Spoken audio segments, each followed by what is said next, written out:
With the release of Cybernetic Crescent and its series seemingly coming to a close, I thought now would be a good time to look back on the series and give my thoughts on how it turned out as a whole. The Technology Trilogy has always stood out to me as being the best of the best in its category, i.e. mega collabs without strict limits that pretty much enabled each creator to build in their own style. Back when mega collabs were first getting off the ground, this was very much acceptable and even expected, but now the community has come to expect more from mega collab hosts. And it was certainly brave of Viperin to release a product like this when there is such a demand for a clear theme and cohesion between parts. I have to admit I'm not particularly a fan of this building style, especially now, when creators have proved that they are capable of going far beyond this very basic style of hosting. However, I think there wasn't really any other viable option for Viperin for Cybernetic Crescent in particular. Despite everyone criticizing Cybernetic Crescent for feeling out of place, with the release of CC, I feel that Artificial Ascent is now the odd one out of the trilogy. Although the blame could be put on Viperin for not matching the rest of the series to the first level, I feel that's not really a solid case because there were several factors out of his control. The main cause of the disparity between the levels is obviously the time period. Artificial being made in mid 2.0 with both digital and cybernetic being made in 2.1. This time progression also means that older creators like Michigan, Zobros and Wamek were not able to return for the sequels due to inactivity, as well as creators who might have been available but were no longer able to build in a style that fitted the series like Xanthic Alpha. I think most of Artificial Ascent's decoration flaws come from it being outdated, but considering that's essentially given when the level is over 4 years old, I don't think there's really much point discussing it in detail except to address the few parts that have actually stood the test of time. In my opinion, Sapunja's part has done the best in this regard. The background with the overlapping lines and the colour gradient gives it a much more 2.1 feel than a lot of the other sections.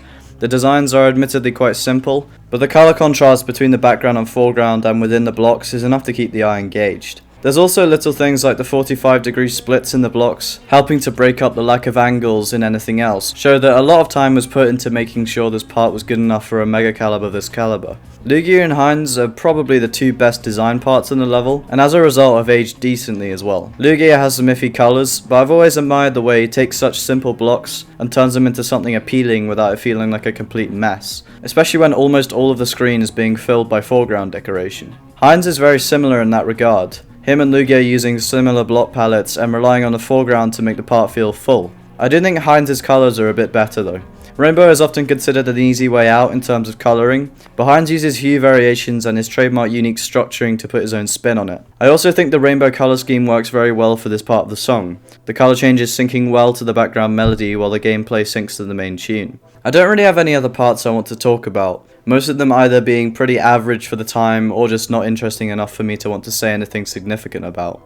But I do want to discuss the theming in AA before we move on. Artificial definitely has the worst adherence to the concept of futurism out of the three levels, with the only parts I can say really reflecting it being Galvatron, Sapunj and perhaps Etza, only one of which I actually like. Perhaps this was a result of the hosting process not exactly being ideal, but even so, I'm glad that for the next level in the series the team decided to focus more heavily on that concept. Despite this, Digital Descent is still a very mixed bag for me. There's some parts that were excellent at the time and still look pretty good now, like Codex, Kips, Naz, Vlak and Heinz, but honestly most parts didn't really stand out as being amazing even 3 years ago.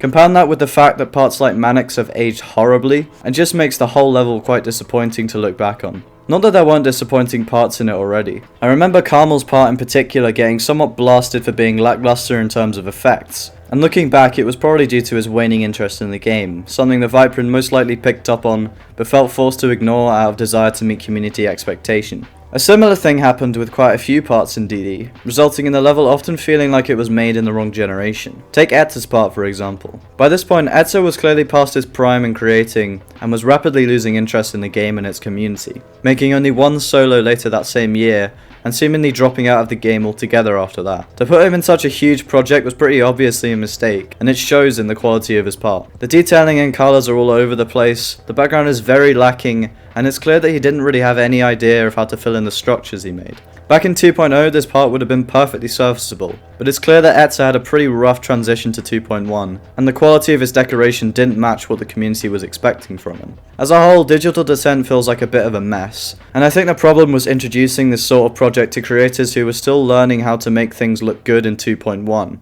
after the lower standards of previous updates. Combine this with much higher expectations placed on Viper and the team to make this level memorable and a worthy second part to the series, and I don't think there was a way this level could have not been at least somewhat disappointing. On top of this, DD is considered to be a fair bit worse than AA in terms of gameplay, mostly as a result of the balancing. Artificial is generally thought of as a decently fun level so far as I can see, nothing particularly good or bad, and although this might be the result of a ridiculous number of people getting lucky on it, no one really thinks of it as awful. On the other hand, completions of Digital are filled with complaints about the insane difficulty spike at Devon and Etz's parts.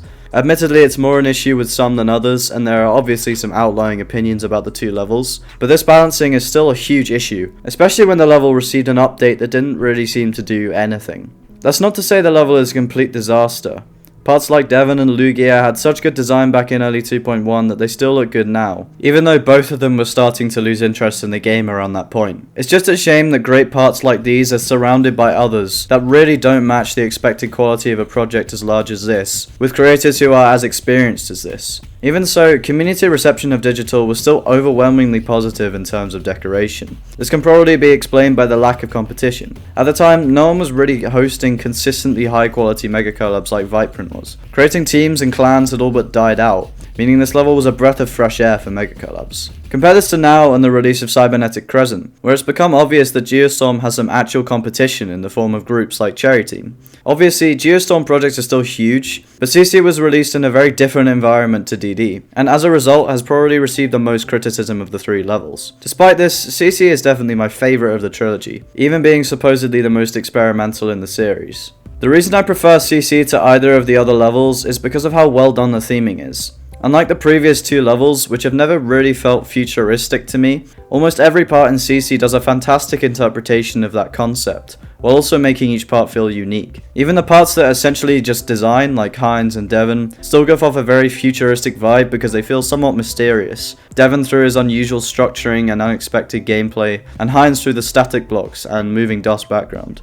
Unfortunately, there are a few outliers like Vlak and Shoxidian, both of whom seemingly just built apart in their style, rather than attempting to make it feel futuristic. That doesn't make them bad parts, it just means they don't work very well next to others that pull off the theme much better. Something else that Cybernetic Crescent absolutely nails is the transitions. Although this series has had a history of each part being dramatically different than the one before it, there's always been an attempt to smoothly transition between the parts. In AA, this was mostly done by making the colours in the next part match up to the one before it, with some toggling on and off of objects to ease in the transition, and in DD one of the most common techniques is to fade to and from white between parts, something that I'm not particularly a fan of because it looks ugly most of the time. However, as Viprant's hosting has improved and he has taken on new people like Floppy to help merge projects like these, the transitions have also drastically improved in Cybernetic Crescent. Objects move in and out of place, parts are built twice to ensure no space is left empty, and teleport portals are only used when it matches the song.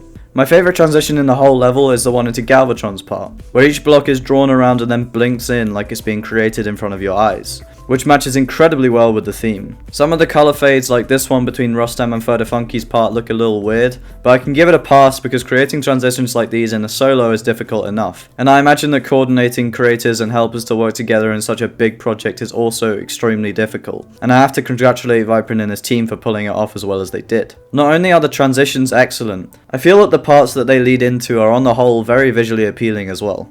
Some of my favourites are Codex, who finally decided to change up his style from the previous two levels with some lovely warm and cold colour contrast, Nazgob, who decided that transcribing an entire encoded language just to beg for subscribers was an excellent use of his time, and Devon, which instantly became one of my favourites because of how unexpected the flow of gameplay is. There are definitely parts I feel could have been better, and the main cause of problems in this level are colours, with Shoxidian, Galvatron and Terron in particular having very weird combinations. Shoxidian and Galvatron are very much redeemable because the designs / effects are excellent regardless of colours, but I think the strange structuring and disparity between Halves and Darren's part means that even with excellent colours this part would suffer, although I would like to see what it would look like if the colours from Heinz' part were continued into Terron's, as I think the blue-green mix would work quite a bit better than this weird reddish, orange and purple scheme going on at the moment.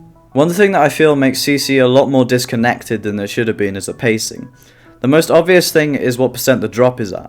In artificial, the drop happens at only 5%, and in digital at 16%, but in cybernetic it starts much later, at 43% into the level. I think the issue here is not bad use of the song.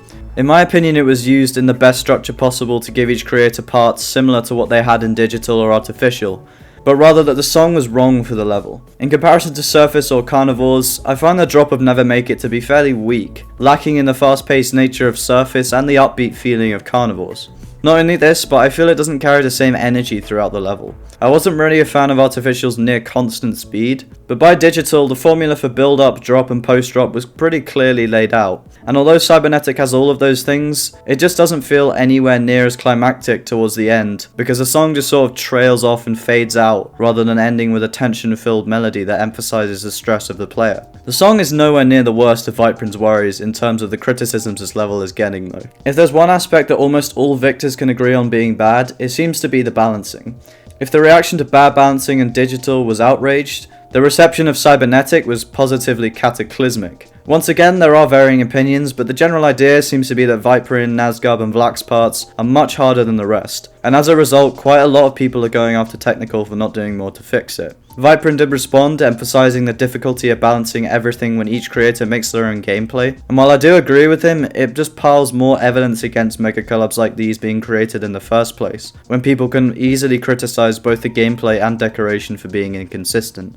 Ultimately, I feel like a lot of the problems people have with this series come as a result of this inconsistency.